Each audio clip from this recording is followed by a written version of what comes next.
Hello everyone, welcome back. In this video, I will show you how to buy Tron using Binance app. In order to do this, you first have to launch your Binance mobile application and then you just have to log in into your account first.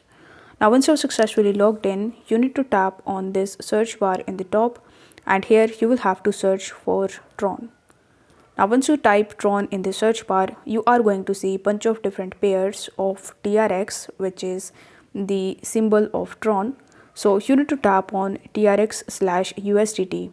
Now for any reason, if you are not able to find TRX slash USDT pair, then you need to tap on whichever pair you find and then you will be able to see USDT in this section.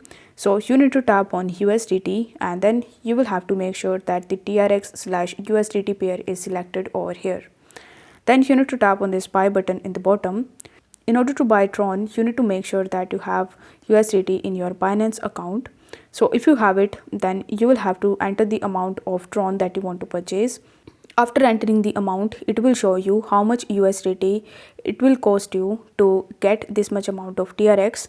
So over here, you need to tap on buy TRX option and then your order will be placed and you will be able to buy Tron using Binance app. If you want to view them in your wallet, then you need to tap on this wallets tab in the bottom right hand corner of the screen and then you need to tap on spot in the top. Over here, you will be able to see your Tron coins and you can use them. If the video was helpful, then don't forget to like the video and subscribe to the channel. Thank you so much for watching.